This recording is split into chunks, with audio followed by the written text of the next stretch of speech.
Prima di cominciare volevo giusto ringraziarvi per il successo che il viaggio in Albania sta riscuotendo, un successo davvero inaspettato perché vi dico soltanto che avevamo preventivato 15 persone massimo e adesso invece saremo 30 a viaggiare su e giù per l'Albania. Ci sono comunque ancora 5-6 posti disponibili, per chi si fosse perso questa iniziativa può andare su Wave Travel nel link in descrizione, ma comunque tra poco chiudiamo le prenotazioni. E cos'altro mi sono dimenticato? Ah, ma dov'è la Nuova Zelanda? Chiedersi dove si trovi la Nuova Zelanda. Nuova Zelanda?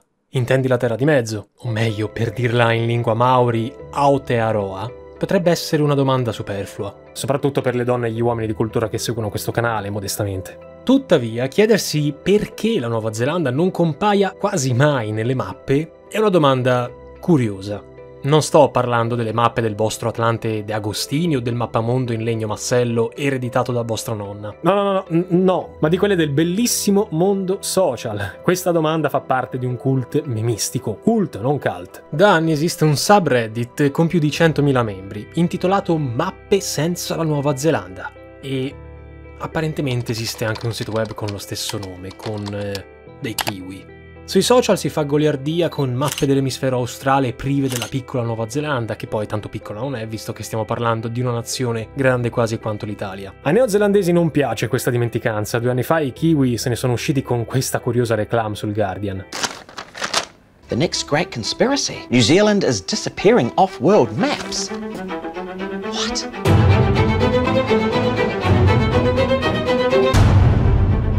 C'è chi acclama a gran voce un insolito mappamondo con ben 2 nuove Zelande e chi invece esagera con le grandezze. La cosa è persino sfuggita di mano quando nel 2019 Ikea è stata costretta a scusarsi formalmente per essersi dimenticata la terra dei kiwi in una delle sue mappe. Mentre sul sito del governo neozelandese nel 2016 si poteva addirittura incappare in questa pagina di errore. Pagina non trovata. Manca qualcosa. Sì, lo so, sono problemi del primo mondo questi, o per dirla alla Alessandro Zambruno, il mio caro collaboratore, beati loro che non hanno altro di cui preoccuparsi. Ma è interessante notare che tutta questa sequela di battibecchi è generata da un problema di mappatura, un problema molto vecchio. Chi all'università si è approcciato anche soltanto come corso opzionale a geografia e cartografia lo conoscerà. Ho fatto lingue e i corsi opzionali hanno sempre solo portato problemi. Il problema in questione è che, per tradizione, buona parte delle mappe del globo sfrutta la proiezione di Mercatore. Questa proiezione del XVI secolo relega infatti la Nuova Zelanda nell'angolo in basso a destra del mondo e pone l'Europa al centro. Una visione storicamente eurocentrica. Col tempo poi ognuno ha sviluppato la propria, gli americani, i cinesi, i russi e gli australiani non sono da meno. Fatto sta che quasi tutte le mappe, per convenzione, si orientano intorno al primo meridiano, il meridiano fondamentale, quello di Greenwich, una linea immaginaria che collega i poli nord-sud e che attraversa la Gran Bretagna. Ora vi chiederete perché in Gran Bretagna? Una vestigia storica, vittoriana per l'esattezza, cioè quando l'impero di Sua Maestà era snodo centrale del commercio mondiale. A una certa i francesi ci provarono a prendere lo scettro dei meridiani con il meridiano di Parigi, ma non ci riuscirono. Stabilire però un punto più centrale di una mappa è una pura convenzione, nulla vieta di piazzarlo dove più si preferisce. Quindi perché non centrare le mappe sulla Nuova Zelanda? Non lo so, ma presumo che sia un quesito sul quale al Parlamento di Wellington abbiano spesso rimuginato. The average age of this 52nd Parliament is 49 years old. Ok, boomer. Ora, con le convenzioni bisogna convivere, altrimenti non ci capiamo più nulla, a meno che non siate appunto britannici. A quel punto chi se ne frega degli altri, tra adattatori e guida a sinistra. Oggi però una di queste convenzioni che ci siamo abituati ad adottare è la lingua inglese. Immagino che tutti voi siate dei maestri, ma per chi non si fosse svegliato soltanto oggi, c'è sempre tempo per imparare. E se anche voi volete andare fino in Nuova Zelanda per appurarne l'esistenza, c'è bisogno dell'inglese, purtroppo. Sì, gesticolare universale, ma non basta. Per diventare dei grandi comunicatori vi basta una piattaforma di apprendimento online, semplice. Cambly. Su Cambly potrete seguire video lezioni individuali di inglese con insegnanti madrelingua agli orari che più preferite, sia che siate nel fuso orario di Wellington o in quello di Roma. Vi basterà scegliere il tutor in base al suo accento e chiedere al vostro maestro neozelandese magari quanto gli pesa questo patema cartografico, così come potete prepararvi in vista delle certificazioni IELTS e TOEFL oppure in vista del vostro prossimo colloquio di lavoro come cercatori di meridiani ad Auckland. Molti di voi credono che basti l'inglese studiato al liceo. poi andate a Londra e vi sembra di essere circondati da tanti Eminem in versione rap god. Pensate soltanto a come potrebbe beneficiare la vostra carriera professionale soltanto se sapeste l'inglese a un livello leggermente superiore a quello della media. Con Cambly veramente non avete più scuse, perché flessibilità, facilità e anche convenienza, perché Cambly ha deciso di scontare del 55% sui piani annuali. Però attenzione, perché l'offerta è disponibile soltanto a un numero limitato di persone. Basterà utilizzare questo codice NovoLexio55 per avvalervi di questa offerta, godere di una lezione gratuita di prova di 15 minuti e dimostrare a quel casinista di mercatore che la Nuova Zelanda esiste ed è più grande di quanto si possa pensare. Chiaramente la proiezione ha i suoi lati negativi. La Groenlandia, che è grande quasi quanto la Repubblica Democratica del Congo, ha un aspetto mastodontico, mentre il Brasile ha dimensioni paragonabili a quelle dell'Alaska, quando in realtà il paese sudamericano è 5 volte più grande della stessa Alaska. Vi è inoltre da considerare che la posizione della Nuova Zelanda non gioca a suo favore, visto che con la proiezione di mercatore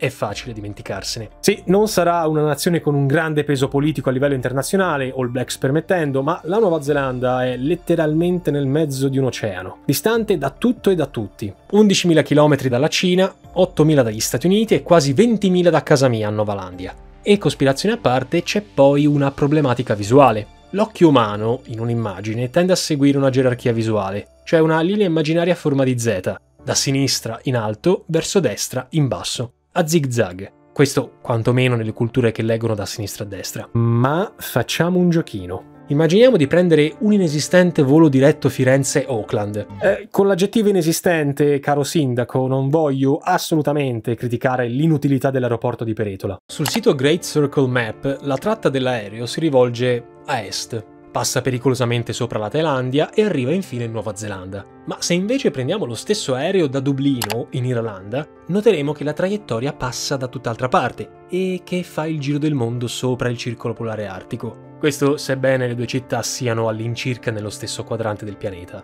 I terrapiattisti diranno impossibile, ma la spiegazione è semplice. La Terra ha una forma ellissoide ed è difficile mantenere inalterate le proporzioni della superficie una volta che la estendi su un piano. Visivamente, su carta, siamo abituati a osservare la Terra con confini ben delineati e appiattiti, dove la distanza più breve tra due punti qualsiasi è una linea retta.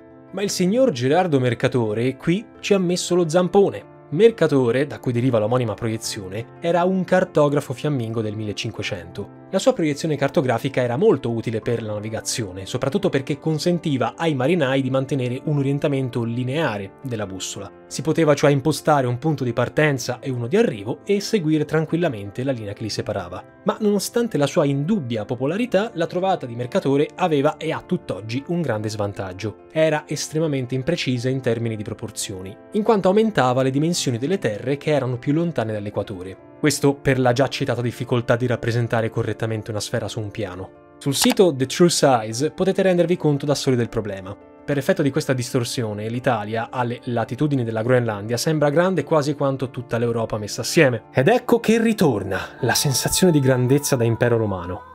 Ma se la portiamo all'altezza dell'equatore possiamo ridimensionare le nostre megalomanie, perché quella sarebbe la vera dimensione del nostro bel paese. Nel 1989 l'American Cartographic Association tentò di dissuadere gli studiosi dall'utilizzare la proiezione di Mercatore e alcuni cartografi si sono addirittura espressi a favore di mappe che raffigurino le giuste dimensioni dei continenti. Un buon compromesso più equilibrato è in tal senso la proiezione Robinson, realizzata negli anni 60. Online su tutti i software di cartografia digitali, come ad esempio su Google Maps, si utilizza molto spesso la variante web di Mercatore, variante che tra l'altro nella sua foto principale su Wikipedia taglia fuori proprio la Nuova Zelanda. Ma vabbè, dettagli. Anche con questa proiezione web, il mondo, zoomandolo da lontano, appare distorto, così come lo abbiamo sempre conosciuto. Questo ci fa capire quanto sia arbitraria la nostra visione del globo. Nella maggior parte delle carte geografiche, l'Europa si trova al centro, e l'Africa, sotto di essa, molto spesso è rappresentata più piccola di quanto non sia. Inoltre, tutti noi ci troviamo su un meridiano. Eppure Greenwich è rimasto per convenzione quello principale, quando ormai l'impero di Sua Maestà non è più tale. La Nuova Zelanda, che è stata colonia britannica dal 1840, è rimasta così penalizzata, sia chiaro metaforicamente, da questa situazione cartografica. Gli antipodi del meridiano di Greenwich, ovvero il punto più lontano da esso, si trovano al largo della costa orientale della Nuova Zelanda, e poiché il globo non si adatta per sua natura a un rettangolo, molto spesso le mappe devono essere ritagliate. Pertanto la Nuova Zelanda, messa lì in un angolino in basso a destra, è un ovvio elemento di disturbo che si può togliere senza che nessuno se ne accorga. Ma c'è anche un altro terzo fattore, un accorgimento diciamo così visivo che gioca a sfavore della Nuova Zelanda: la regola dei terzi. Utilizzata in pittura, fotografia e design per scomporre gli elementi focali di un'immagine all'interno di 9 riquadri, la regola dei terzi mette in evidenza su un piano tutte quelle sezioni dove finisce per concentrarsi di più l'occhio e l'attenzione dello spettatore. In genere, la parte meno importante di un'immagine è spesso quella in basso a destra, per cui non ci dobbiamo stupire se la Nuova Zelanda viene lasciata fuori dalle mappe. Il nostro cervello è programmato per ignorarla. Non ci stiamo forse dimenticando di qualcosa? Sì, ci dimentichiamo che la Terra è un corpo che ruota in uno spazio tridimensionale, che il concetto di destra o sinistra è relativo, che non vi sono centri geografici imposti da regole universali e che i poli magnetici orientano un nord e un sud, ma sono intercambiabili. Non vi è un motivo per cui il nord non possa essere il sud o viceversa, e non vi è certamente una ragione per cui il nord, concettualmente e letteralmente parlando, debba essere posizionato in alto. Qui ovviamente stiamo giocando con i concetti, ma è pur sempre vero che queste convenzioni, per quanto arbitrarie, hanno cambiato il nostro modo di vedere il mondo. La Nuova Zelanda potrebbe tranquillamente trovarsi al centro del mondo, mentre tutto il resto ruota intorno a essa, Copernico permettendo. E in effetti nelle scuole della Nuova Zelanda lo è spesso. Sui poster appesi alle pareti delle aule, la proiezione di Mercatore viene spesso adattata in modo tale da collocarla al centro della Terra stessa, il che rende impossibile escluderla dalle mappe. E per dolce ironia della sorte, a diventare periferia del mondo in quella stessa mappa, guarda caso, è la Gran Bretagna. Alla fine una mappa è anche in parte uno strumento di convenienza, cioè ci aiuta a vedere il mondo in maniera standardizzata, semplificata. Nel 1972 la NASA rilasciò quella che sarebbe diventata una delle fotografie più conosciute di sempre. Meglio conosciuta come Blue Marble, marmo blu, quella fu la prima foto a colori della Terra nella sua interezza scattata dallo spazio. Ciò che è meno risaputo è che la foto in origine era rivolta al contrario. La fotografia originale, infatti, che rifletteva la prospettiva degli astronauti, mostrava l'Antartide in alto e il continente africano in basso. Poi però fu riorientata per non spaesare lo spettatore. Una mappa al contrario ci cambierebbe la vita? Se siete australiani e vi chiamate Stuart MacArthur, sì. MacArthur si creò una proiezione tutta sua nel 79. Un orientamento della mappa in direzione sud, basato sull'antemeridiano, cioè l'opposto del meridiano fondamentale, che passava proprio al largo delle coste della Nuova Zelanda. In un primo momento l'effetto di questa proiezione inevitabilmente spiazza, il che dimostra quanto sia assuefatta la nostra visione del mondo. E se quindi mettessimo davvero la Nuova Zelanda al centro del mondo e capovolta, cosa cambierebbe? Nulla. La Nuova Zelanda sarebbe ancora una nazione ai margini dell'Oceano Pacifico, con la differenza che invece di andare a sud andremmo a nord, e viceversa. Le tribù Maori, prima che venissero prese a calci e bastoni, avevano già capito tutto di questa splendida isola. Il nome Maori dell'isola del nord, Te Ika a Maui, risale al racconto del semidio polinesiano Maui, che catturò un pesce gigante, pesce che sarebbe andato poi a formare l'isola. Su una mappa standard l'isola del nord non ha una forma riconoscibile, ma se la capovolgiamo, come effettivamente appariva quando i Maori della Polinesia la percorrevano nelle loro migrazioni in direzione sud, assumeva le sembianze di un essere con una coda, 2 pinne e una bocca. E se la rigiriamo ancora in senso orario, ecco che l'isola prende le sembianze di un kiwi. Non questo kiwi, ma questo, il pennuto. Punti di vista storici e culturali. Ai tempi dell'antico Egitto il nord, come noi lo consideriamo, era infatti l'est, ovvero il punto in cui sorgeva il sole. Le primissime mappe islamiche privilegiavano invece il sud in cima, perché la maggior parte delle antiche culture musulmane si trovava a nord della Mecca. Stando allo storico e cartografo Jerry Broughton, di cui vi consiglio fortemente questo bellissimo libro, cioè La storia del mondo in 12 mappe, non dobbiamo cadere nell'errore di pensare che siano stati i primi esploratori europei a dare al nord il senso che noi oggi percepiamo del mondo. Quando Colombo ci parla di Oriente, lo fa prendendo per buono il fatto che l'est si trova in alto, a livello spaziale, perché, come detto da Broughton, Colombo riferisce di essere diretto metaforicamente verso il paradiso. Ricordiamoci che, secondo la mentalità cristiana che traspariva su molte mappe dell'epoca, il centro del mondo era Gerusalemme, a est per l'appunto.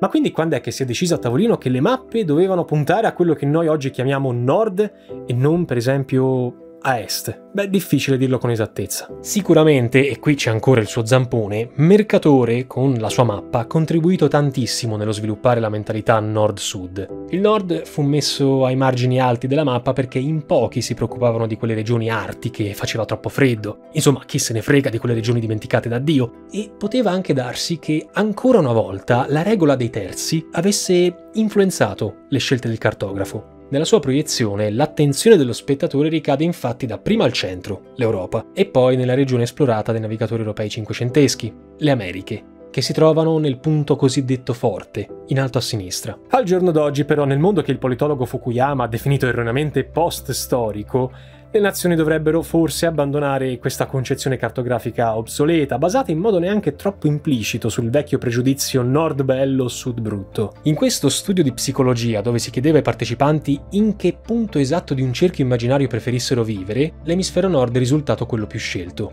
In quest'altro studio si richiedeva invece di posizionare delle tazzine da caffè su 3 ripiani differenti e di valutare quale fossero quelle preferite. I partecipanti rispondevano a maggioranza le tazze sui ripiani posti in alto. Se poi vogliamo estendere questo bias anche a una sfera più intima, ci potremmo forse azzardare a dire che nella cultura occidentale le persone associano quasi istintivamente per abitudine il concetto di Dio con un qualcosa posto in alto e il concetto di demonio con un brutto piccolo essere peloso che si trova in basso. È normale, è un lascito culturale. Lo troviamo persino nei nostri modi di dire. Mi sento giù uguale cosa brutta, sono al settimo cielo uguale cosa bella. Ora, non vogliamo assolutamente dirvi che è cosa buona e giusta che da ora in avanti a scuola le mappe siano tutte rivolte al contrario, sarebbe un tantino eccessivo. Alla fine la proiezione fa parte di un nostro standard visivo. Quello che vogliamo dirvi è che talvolta quello che pensiamo essere un dato di fatto assodato altro non è che una delle tante distorsioni possibili della nostra realtà,